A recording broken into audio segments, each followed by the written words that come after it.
This might actually be one of the most important moments in modern gaming, and I'm not even kidding. So in case you somehow don't know, Bungie has officially ended live support for Destiny 2 effective immediately. There's a lot to go over here. Let's start with the official blog post from Bungie. For almost 12 years, we have had the joy and honor to explore the Destiny universe with you all. Through all the ups and downs, surprises and triumphs, building Destiny alongside our players has been a monumental privilege. While our love for Destiny 2 has not changed, it has become clear that after the final shape, we have reached the time for our shared worlds and Destiny to live beyond Destiny 2. As our focus turns towards a new beginning for Bungie, we will begin work incubating our next games. To that end, on June 9, 2026, we will release the final live service content update for Destiny 2 to begin that new journey as a studio. As they continue, though active development may be concluding, we will ensure that Destiny 2 remains playable just as the original Destiny is today. Many changes in this final update will aim to ensure that Destiny 2 is a welcoming place for players to return to. We're proud of Destiny 2. The places that it took us and the legacy it has created. Because of you all, our universe is vast, built on years of shared stories, adventures, and victories. From the Cosmodrome to the Pale Heart to the Lawless Frontier, we have forged lifelong memories and friendships with you all. We are incredibly grateful to everyone who made that journey with us. From the deepest part of our hearts, thank you, and we'll see you in the stars. So, this is official, okay? Destiny 2 is over. There will be no new seasons added to the game, and Bungie is now moving on to what they say there as new games, plural. Probably Destiny 3 is the most likely thing that they're going to work on, since that is what everybody wants them to do anyways. There's also that other thorn, which is Marathon, and that game is currently not doing well at all. Destiny 2 will have one last major update, right? Like they said on June 9, 2026, where Bungie will be adding a whole bunch of things to Destiny 2 as a farewell. They'll be adding moments of triumphs all over the game as small Easter eggs and the like to give each character and planet, I'm guessing, maybe a send-off or something in order to plant the seeds for a potential future game, but that's me saying it, not them. The director, which is Destiny 2's hub, where you can travel to each planet and do whichever activity, will also be changed and will look like this now, as you can see on screen here according to Bungie. All the portal activities will be listed at the bottom, like Vanguard, Crucible, Gambit, Raids, you get the idea. And then from June 9th to June 16th, 2026, Bungie will also add new bosses and they will rotate. And they're also bringing all raid and dungeon loot to modern standards as well. All destination weapons and armor will also be brought up to modern standards too. Distortions will be adding new unique rewards to earn on places like destinations. There's also new abilities and ability updates as well. As seen here, you have Solar Hunter getting a new aspect called Crackshot, Void Warlock, Soul Siphon, and Solar Titans get Shield Burst and other things too. All exotic armors earned since the Edge of Fate will also be scaled upwards to have tier 5 stats, and they made changes to some exotic armor as well. Seasonal events like,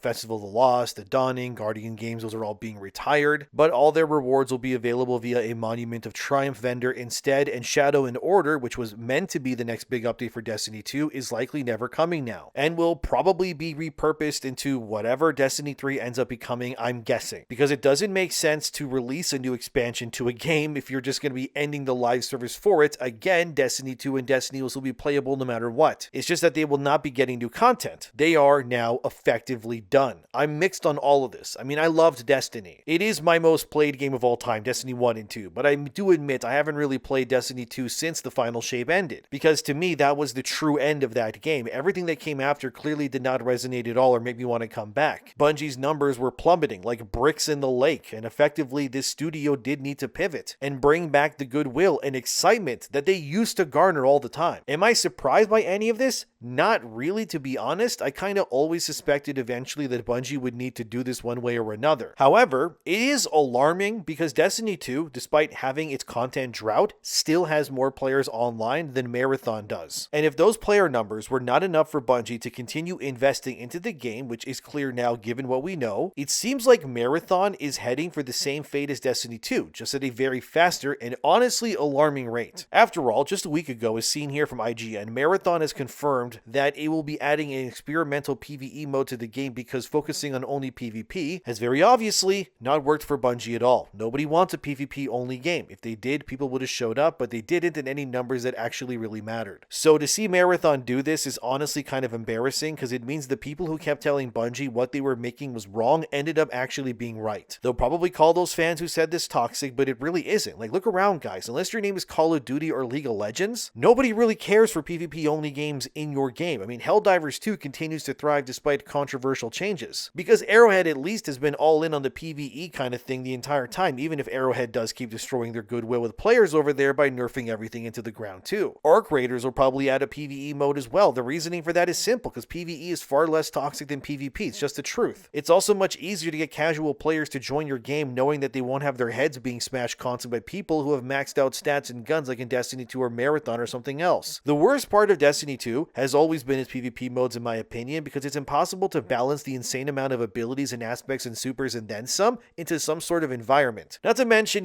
balancing exotic armor and weapons and mods too. It's very obviously why things have gone the way that they did, and before anyone downvotes the video or calls me a hater, remember, I played Destiny 1 and 2 since launch. I have thousands of hours in these games. I know these games. I've played Halo since the beginning too. What I am saying here is not coming from a place of hate. It is coming from a place of genuine concern and honesty. I truly do believe the reason why we are seeing what we are seeing with Bungie and the cataclysmic downfall of them is down to a few things. One is that they don't listen to their fans. Full stop. They don't do it. You may think they do, but you know that they don't. If they did, we wouldn't be here, would we? They would have had years to fix Destiny 2 at this point. More goodwill than even some of the biggest studios in the business have. And Bungie still managed to flounder all of that because they refused to listen. Again, not being a hater or whatever, this is objective truth here. Look at their games, guys. How do you take what is essentially the blueprint for live service in Destiny and muck it up the way that they did? You do that through sheer hubris and lack of listening to your fan base. That's how. We told them not to sunset content. They did it anyways. Then they bring some content back and they act like it's new content when it isn't. We tell them that PvP is an unbalanced nightmare and people are DDoSing, attacking each other in Trials of Osiris instead of actually playing the game fairly. What does Bungie do about it? Nothing. They let it happen because they need the player numbers and engagement. So many suffer, like myself, when you're at your 7th game to get to the lighthouse and then immediately you and your whole team disconnect and now you have a loss on your card and you lose your progress for the lighthouse. Oh joy, how many times that's happened to me. Bungie doesn't fix anything because they'd rather let you lose because they need the players, right? People keep telling Bungie we need more meaningful PvE content. They still don't listen. We love it when you guys actually give us content that's worth the money we spend on it, like The Taken King or Forsaken. Those are great expansions. But sorry, no, that's actually over-delivering, and we're making patterns by doing that, so let's under-deliver as much as possible while charging you even more. Wait, what do you mean that thousands of players are mass exodusing our game because we refuse to meet their demands? Well, they're just being toxic. Oh, now our game is ending service. It's because of the haters. Like, are we being serious? Everyone is a hater conveniently when it comes to skirting past criticism, I guess. It's just easier to just say that it's the toxic online people's faults when you guys are in charge of what makes it into the game. We get it, okay? Game development isn't easy. We're not trying to act like it isn't, but when you've had years upon years of constant feedback telling you what we want and what we don't want, and you go and continue to make the things that we don't want, like what are people supposed to do? Just keep paying you and playing despite every choice making everything worse? That doesn't make any sense. If I go to a shop for food and I find that they're putting feces in my food, I'm never coming back. But Bungie thinks that I'm the hater for refusing to give them money now. It's not my fault your community manager DMG blocks everybody, refuses to relay any feedback to you guys, and just cries about how hard his job is when it comes to managing Destiny's community. Seriously, you guys need new community managers if you want any modicum of success to return in the future. And I'm being actually real about that. Destiny will not survive if the supposed information guy between us, the players, and you guys is just some defeated man who cries all the time. And that's another thing. Bungie needs to stop all the pandering too. No, I'm not saying you can't have female characters. You know what I mean. Stop with all the nonsense. Stop trying to pander and say this character's gender or something is this. We do not care about this at all. Nobody cares about any of that stuff, especially now. We want cool strikes. We want actual meaningful content to play. We don't care or even want to know that more than half of your main characters are some form of LGBT because it does nothing for your game at all. But make people roll their eyes and feel even more comfortable with walking away entirely as they have. They'll say, he's a bigot for saying that. It doesn't matter. If you want money, if you want gainful employment, if you want Bungie to stay open in your very expensive Seattle area, you guys need to make the choices to revert Destiny back to what it used to be before all the stupid took over. Because you're going to annoy some Rainbow users, I guess, but they will not be meaningful enough to keep your doors open anyways. Enough with this. But Anna Bray's lesbian, we don't care. What are you going to do to ensure that the Crucible doesn't become a mess? That's more important than what some character likes in the sheets, for God's sakes. Unfortunately for Bungie, they kind of made the wrong decision here too, because by announcing this, that Destiny 2 is effectively over, they're not only confirming that their players' worst fears are right, but also, in my opinion, they're making the wrong moves here too. If there was any game that needed to end live service, it was Marathon. No, I'm not going to say, oh, Marathon is terrible. No, the point here is that Marathon, in terms of its systems, its gameplay loop, and what it actually offers, which is a PvP-focused game set on wiping your character stats and guns and faction resets every season, is by definition a game that is built from the ground up on every single concept that Bungie fans generally these days do not want more of. How did you not hear for years years that your users were saying that we don't like content vaulting, sunsetting things, or big focuses on PvP. And then you guys went, bet, okay, here's Marathon, a game, right, where we can vault your content and sunset things all the time and wipe your progress, and it's big on PvP, and then you thought that was a good idea somehow. Then, in your infinite Bungie wisdom, you went, well, we need a game to generate us income while we work on, I'm assuming, Destiny 3 in the meantime. And then you looked at the player numbers for Marathon, which are actually lower than Destiny 2's despite being newer, and you went, yeah, we're going to end service on Destiny 2, but still waste resources on Marathon. I can feel my blood boiling, dude. Like, who is making these decisions? Why is nobody combating their flawed train of thought here? You're telling me you had this game that you built from 2017 that has full-on raids, PvE elements that already work, gear to chase, RPG elements, a built-in loyal community, all these cool abilities and worlds to explore. And you looked at all of that and went, yeah, we don't need this. We need Marathon instead. You guys are actually insane for that. The best option, in my opinion, and I bet many people will agree, let me know in the comments, is that you sunsetted Marathon effectively immediately. You confirm that it's dead, long live Marathon, whatever, but not really, it didn't work. Nobody likes the reset idea, the PvP angle, all of it, and you just developed Destiny 3. And then you took all those resources that you were going to put into Marathon and you placed that instead all into Destiny 3. And like, that's all you had to do. You work on that game. Most of your team does that with Destiny 3, but you also keep a dedicated group of developers that continues to make content for Destiny 2. You build up over time because obviously Destiny 3 is going to take a long time to make. We all know this. AAA takes forever to make games. And then you plant the seeds, so to speak, for Destiny 3 in your Destiny 2 game that already has all its systems working. Oh, look, it's this new threat that's coming. What is that? Oh, we're going to go to this planet. There's new abilities. There's new exotics. You know, more of what people actually want in the game that has healthier numbers and more variety and longevity and brand recognition than Marathon ever will, and you know it. And then you build it up that way. You release a major expansion every year for Destiny 2. You listen to the feedback. You make things like PvP modes lock out things like exotic weapons or armor. You make the PvP mode more like Halo, where guns drop on the map. Like, say, the Truth rocket launcher spawns every minute in a randomized location on this map, or whatever, an arbalist. Everyone starts PvP with a curated selection of weapons. You turn Destiny into a Halo-like shooter experience like it was in Halo 3 or Reach. Abilities can still be used, like supers,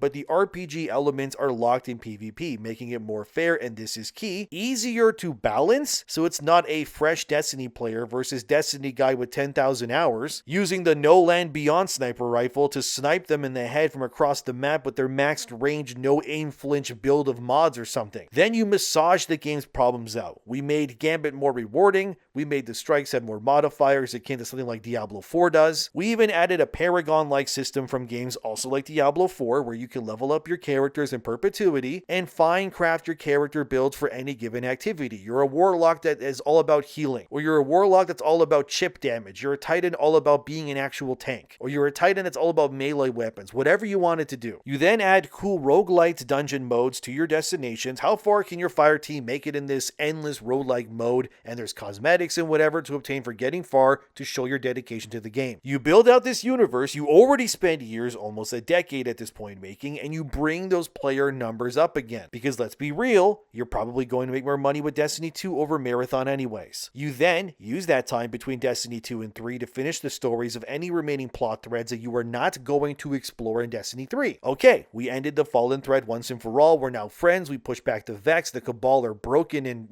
disassembled, and we won. And once, after years of cooking up your new game built on all the foundations and lessons that are learned from Destiny 1, 2, and Marathon, you unveil Destiny 3. Look, guys, that game we've been supporting for so long called Destiny 2, the game where you journeyed with all of us, did all of these amazing things, found all of this gear. Yeah, the service is now officially ending. But it's okay, because at the same time that we announced that Destiny 2 is ending, Destiny 3 is upon us, a fresh start. Wow, everyone who's stuck with Destiny 2 and the positive feedback from years of listening, look at Destiny 3 and go, man, my journey here is over. But actually, it's just beginning, because what's going to happen in Destiny 3? People migrate over, a new start, players pile in. Destiny 3 is amazing. It builds on everything that Destiny 2 has been doing. All these plot threads we tease in Destiny 2 are coming to life in Destiny 3. Are we playing the same Guardian? Is there a time skip? Are we someone new? Are we in a new part of the universe entirely? What is the new threat? Lots of cool things to explore there, right? But you can do that because you have the legacy, you have the track record, and you have have, over years of not abandoning Destiny 2, cultivated a community of diehard fans that know that you will give them something amazing. Because you did not abandon them. Because they, the fans, did not abandon you either. And now, when Destiny 3 happens, you end Destiny 2 in the state that they just announced now. You announce it's still going to be there, you can play it, but come and play Destiny 3 with us, okay? And now you have this connective legacy that feels like people didn't even skip a beat. Man, I was just finishing the new content in Destiny 2 last week, and now Destiny 3 is here. Bungie is making us eat good, right? They actually care about this IP as much as we do, and boom, it's a slam dunk, unlike the ways you've never seen. Because you, Bungie, didn't abandon the players, so they stayed. They spent their money and their time and their energy in your world and universe, and you rewarded them with fresh experiences when they needed you the most. But instead, everything I just said will not come to happen, will it? No. Instead, Destiny 2 is done. There is no goodwill anymore. There is no connective tissue. No lingering plot threads or culmination for smaller storylines that they want to explore now. But don't worry, because you can just go play Marathon. It's getting a PvE mode. Sure, it won't be as robust or as interesting as anything in Destiny. I mean, all you really do is land on a planet, sort of like a destination, extract some gear, and then get out. And you can't even keep any of the gear you're getting anyways, because it all resets every season. And you also don't have raids, or Gambit, or strikes, or the cinematic campaigns of Destiny, but you know, you can extract out of a zone, and that's cool, right? What do you mean people are leaving? Oh, right, because we don't listen to the community anymore. Because unless you work for Bungie, or you're some bootlicking content creator, where they're not going to listen to you anyways. Great idea, Bungie. Remind me again why the backlash is going to be nuclear following this as it is. Oh, because in your moment of weakness, when everything has gone wrong and the odds were against you guys, you decided to double down on the worst ideas imaginable instead of realizing that your saving grace was the very gaming community you are now letting rot in favor of an extraction shooter that nobody wanted, and you're already pivoting its live service direction because it's not working. And you're pivoting it, no less, in the same direction of the game you just canceled. That is crazy. That is a definition of insanity, guys. They just keep doing the same things over and over, expecting it to change, and it never does. Why would you cancel the game that is set in the universe where your potential future Destiny 3 game would also connect to? But you think that it's better to keep Marathon alive, a completely different IP that has nothing to do with Destiny. Would it not be a better use of resources and time to cultivate the IP you plan to grow to ensure that when a sequel game comes, that you are on the best possible terms with the players and the community and what they want from that IP? Would it not be better to support Destiny 2, learn from it in real time as people play the game and go, oh wow, people really like this mode or whatever. We should expand on that in Destiny 3. Now, you're not going to get that same level of feedback because you're going to be wasting your resources on this PvP extraction shooter game with a PvE experimental mode that will again have nothing to do with Destiny 3. And might I add, can I just say this because we all know this will likely happen too?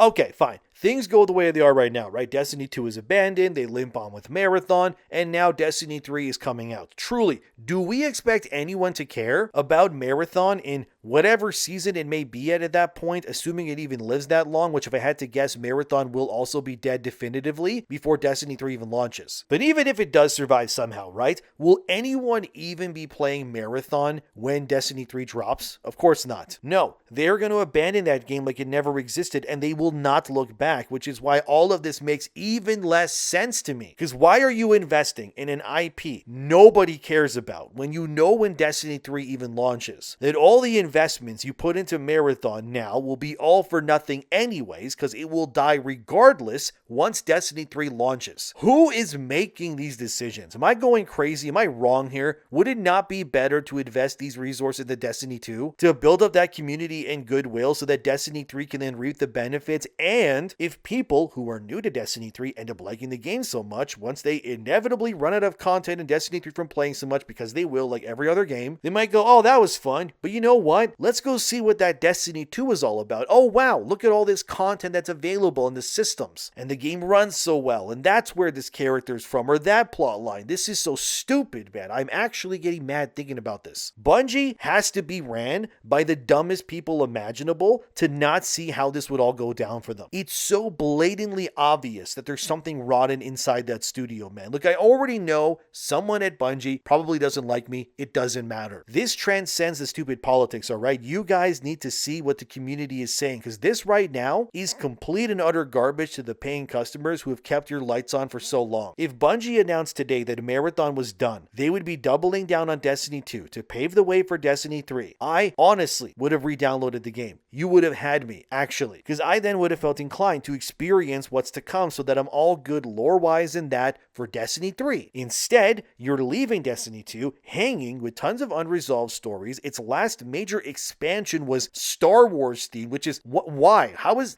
that how you ended this? I know game companies like to act as if they're victims and their fans are toxic, but no, you can't pull that here. Bungie and the reaction from people online right now is justified in nuclear for a reason. They did this to themselves 100%. Here's Thomas Puha, he's the communications director over at Remedy Entertainment, who said this: "I've got 5,000 hours in this game, lifelong friends from it, some enemies, and at Bungie, so many friends over the years. This hurts. At least the game being quiet this year has enabled me to work day and night on Control Resonant, but I'm literally in tears that the journey is over. I love this game like no other." This is the sentiment of many. Why they didn't double down on this over Marathon is beyond stupid, but like Destiny 2 and Bungie now, they'll be remembered for the worst reasons as one of the most influential live service games ever made that was also so grossly mishandled and was unceremoniously ruined for something that won't even exist when Destiny 3 releases. All of this while Sony's billion-dollar gamble on Bungie is just unraveling in real time, and their live service offerings continue to falter for the most part too. This is going to lead to layoffs, won't it? Like, there's no way that this doesn't. I mean, the warning signs were there for years. People forget how massive Destiny was when it first exploded onto the scene. It was kind of the future of gaming. It was the future of like everything. Destiny at its peak didn't even feel like a game, dude. It was like, how do I even put this? Like a digital lifestyle, maybe an ecosystem, a platform, just an amazing thing to experience in real time with your friends. But over time, the cracks started to appear, and Bungie did nothing to stop any of it. They just prioritized the monetization systems, the treadmill design, and the stupid Eververse cosmetics, man. Like, did you know that the Eververse is getting more expensive too? Like, did I forget to mention that? Great idea, Bungie. Here, come buy our more expensive microtransactions in our dead live service game, no less. Wow, who could have thought that was a good idea? No wonder people are leaving, because the loop is exhausting and predatory. I get it, live service games are designed for perpetual engagement, but this is not the way to do it. The final shape for many was the end, and now I can think of when I look at Destiny 2 is that it's all just a cautionary tale in the end, isn't it? It's no longer the golden crown of Sony's live service games, it's just another catastrophe. And this proves that Sony's entire live service direction is in complete shambles, because Sony didn't just buy Bungie for Destiny. They bought them to guide PlayStation into this new era of live service they wanted to chase, and now that gamble they took looks incredibly bad in hindsight. Then came Marathon, or more accurately, I guess, the reaction to Marathon. The reveal for that game should have earned enormous excitement. Instead, the response was just cold. And how are you going to convince people to trust your live service model if even Destiny 2 of all things can end its service now too on a whim? If Destiny 2 can't survive, what can, right? The excitement is gone now. The trust has collapsed, and this is where things will get brutal for Bungie and Sony, because if Sony and Bungie can't save Destiny 2, what hope does anyone have for Sony's other games that are like it? Why even invest into them either? There's no point. The lever can be pulled at any moment, and the same future can then be realized. Sony may have shifted their philosophy, it didn't work, and by God, is the result catastrophic, man. Like, Bungie now represents something much bigger than itself. They are now a AAA symbol of the live service era collapsing under its own weight. That cannot be denied. They exhausted their player trust, and when they should have doubled down, they abandoned the very people who made them who they are in the first place. Their financial model imploded. Nobody's going to trust Bungie now, and what's the plan? We just repeat this cycle another 10 years until Destiny 3 inevitably gets end of service too? Like I said at the beginning of this video, this might actually be one of the most important moments in gaming that we're witnessing right now. We are seeing an actual tragedy before our eyes. Like, we're seeing it all on fire, and we can do nothing to stop it. The decline surrounding Destiny 2, Bungie, and Sony's live service ambitions, this is not just some another gaming controversy, guys. This is no joke. The collapse of an entire industry's philosophy that is happening right now. A philosophy that Bungie abandoned, and now we are going to be left exhausted, betrayed, and very angry. Destiny was supposed to be a universe people genuinely love spending time in, and yet somewhere along the way, Bungie forgot the difference. What a shame, man. Like, what a shame. Let me know what you think.